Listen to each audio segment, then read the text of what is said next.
Hello, I'm Robert Miles. Welcome to this recording of the Alignment Newsletter podcast.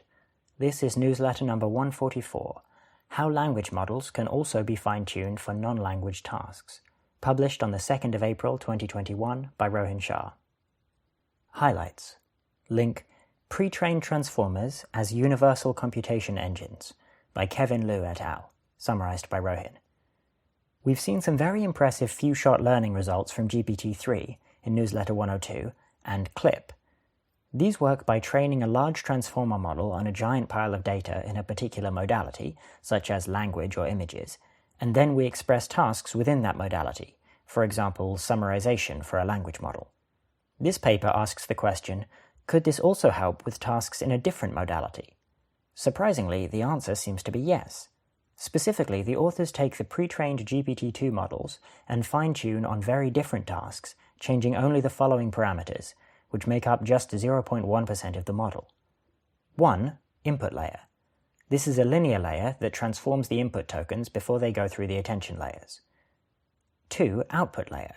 This is a linear layer that uses the final representations to solve some downstream tasks. 3. Layer norm. These parameters are meant to mimic the statistics of the data distribution, and so need to be fine-tuned. And 4. Positional embeddings. They say that it only makes a slight difference to fine-tune these. For downstream tasks, they consider tasks like memorizing bit sequences, computing exclusive ORs, MNIST and CFAR, where each image is represented as a sequence of 64 tokens, and each token is a 4x4 patch of the image, and protein folding. None of these tasks involve any use of natural language. The input modality is completely different. The headline result: these sorts of models tend to achieve similar performance as transformer models trained from scratch on the same tasks, and better performance than models initialized with random weights and then fine-tuned using the method above. This suggests that even for new data modalities, the GPT-2 pre-training helps, suggesting that the model has learned some universal computation in its attention layers, hence the title. Note though that the differences from the random initialization are not that large, 2 to 6 percentage points, except 25 percentage points in bit memory, suggesting that a lot of this might be the inductive bias of the transformer architecture itself. The rest of the paper delves into this more, running several experiments to learn more empirical facts. For example, 1. If the transformers are pre-trained on images instead of language, you do better on image tasks like CFAR, but not as well on the other tasks. 2. Transformers do a lot better than LSTMs. And 3. Pre-trained transformers also learn significantly faster than randomly initialized transformers. For more, you can read the paper, Pre-trained Transformers as Universal Computation Engines. Rohin's opinion. This is a pretty cool result. I'm not sure what I would have predicted ahead of time. The gains are small enough that I could believe I might have predicted them on a general basis of probably training on realistic data gives you slightly better patterns of thought, so probably if you try hard enough you can find a small set of parameters to fine-tune that would work well. However, another possible line of reasoning would be, the attention heuristics learned for language would probably throw away lots of information if we applied them directly to the input tokens, and the input linear layer may not be enough to handle this issue, so probably this just destroys any good performance of the model. I could see myself being convinced by that too. Section Technical AI Alignment. Subsection Technical Agendas and Prioritization. Link Alignment of Language Agents by Zachary Kenton et al., summarized by Rohin. This paper analyzes the various problems we consider in AI alignment from the perspective of language agents. Problems covered include specification gaming from newsletter 1, whom and what to align to from newsletter 85, intent alignment from number 33, removing tampering incentives from number 126, and inner alignment from number 58. These can be categorized as different kinds of misspecification, namely misspecification in the training data, the training process, and the behavior under distributional shift. While the conceptual problems are similar to the ones already considered for embodied RL agents, the ways they manifest are different. In particular, the authors highlight the possibility that language agents will deceive us, manipulate us, or produce harmful content. The authors review some existing definitions of deception and manipulation that are purely behavioral. That is, the definitions do not require an intent to deceive or manipulate. A signaler deceives a receiver if the signaler transmits, or suggestively doesn't transmit, a signal that causes the receiver to believe some false claim that benefits the signaler. Manipulation is similar, except rather than causing the deceiver to believe a false claim, it causes the receiver to take some action that benefits the signaler that in some sense the receiver shouldn't have taken. We could cash out the receiver shouldn't have taken the action as just that the action is harmful to the receiver, but from a safety/security mindset, the authors prefer a broader definition that aims to identify bad means of influencing the receiver instead of only focusing on whether the ends were bad. Some other miscellaneous points. 1. Since the action space is just language, it seems like it should be easier, though still requires work, to prevent language agents from causing physical harm. And 2, it will hopefully be easier to train language agents to be explainable, since they have native fluency in natural language with which they can explain their behavior. Subsection Forecasting. Link Measuring Mathematical Problem Solving with the Math Dataset by Dan Hendricks et al., summarized by Rohin.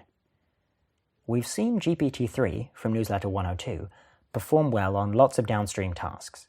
What about challenging high school math problems that require intuition to solve? The authors create the MATH, or Math Dataset, and demonstrate that this is in fact challenging for models.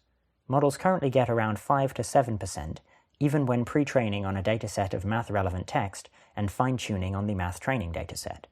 Note that the models have to get the answer exactly right. There is no partial credit. Not only are current models not very good at the task, but also they scale poorly. While there isn't much data to extrapolate from yet, a simple extrapolation suggests that models would need 10 to the 35 parameters to achieve just 40% accuracy. In contrast, in a simple study with university students, performance ranged between 40% and 90%, with the best human only making minor arithmetic errors. This suggests we'll need additional algorithmic improvements for better performance. The authors also consider allowing language models to have scratch space to work on the problem. The models are prompted to generate a solution where they explain their work. They find that this actually decreases accuracy, presumably because the poor generations at the beginning end up confusing the model. Rohin's opinion. While I read this paper, I kept stopping to do the math problems because, well, I'm just easily distracted by math problems. But it did demonstrate one thing. When the model gets it right, it can be really impressively right, at least in this one presumably cherry-picked example. In this example, search for AB5, the ground truth solution is horribly hacky. My housemate and I each separately got significantly more elegant solutions, but the model-generated solution was more elegant than either of our solutions. It's a good example of how AI capabilities can be really lopsided. No human would generate this good of an explanation if they were getting 6% accuracy overall. Subsection Miscellaneous. Link My AGI Threat Model, Misaligned Model-Based RL Agent by Steve Burns, summarized by Rohin. This post lays out a pathway by which an AI-induced existential catastrophe could occur. The author suggests that AGI will be built via model-based reinforcement learning. That is, given a reward function, we will learn a world model, a value function, and a planner/actor. These will learn online. That is, even after being deployed, these learned models will continue to be updated by our learning algorithm, gradient descent or whatever replaces it. Most research effort will be focused on learning these models, with relatively less effort applied to choosing the right reward function. There are then two alignment problems. The outer alignment problem is whether the reward function correctly reflects the designer's intent, and the inner alignment problem is whether the value function accurately represents the expected reward obtained by the agent over the long term. On the inner alignment side, the value function may not accurately capture the reward for several reasons, including ambiguity in the reward signals, since you only train the value function in some situations, and many reward functions can then produce the same value function, manipulation of the reward signal, failures of credit assignment, ontological crises, and having mutually contradictory parts of the value function, similarly to humans.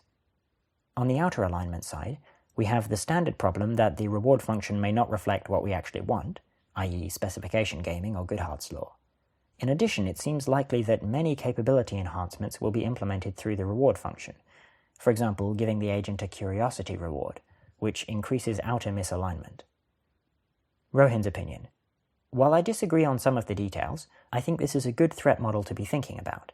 Its main virtue is that it has a relatively concrete model for what AGI looks like, and it provides a plausible story for both how that type of AGI could be developed, the development model, and how that type of AGI could lead to problems, the risk model. Of course, it's still worth clarifying the plausibility of the scenario, as updates to the story can have significant implications on what research we do. Some of this discussion is happening in this post, and there's a link to an alignment forum post titled Against Evolution as an Analogy for How Humans Will Create AGI. Section Other Progress in AI. Subsection Miscellaneous. Link 2021 AI Index Report by Daniel Zhang et al., summarized by Zach. The AI Index Report is a project to track and distill data related to artificial intelligence. One central theme the report focuses on is the effects of COVID on AI research direction. The report highlights significant increases in spending on drug development, 4.5 times that in 2019. The report also focuses a spotlight on the relative lack of AI ethics benchmarks. This could pose a significant problem as surveillance technologies become an increasingly mature technology. Beyond these broad themes, there's data on publication trends, politics, diversity, and more in the 222-page report. Additionally, a significant amount of data is publicly available or interactive. And there's a link to the full report PDF. Zach's opinion. This is well presented, and you can glean a lot from looking at the introductory sections.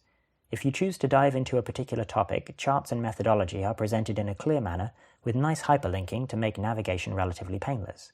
There's also an interactive visualization that allows for cross-country comparison according to user-defined metrics. Once again, very well presented. Section News.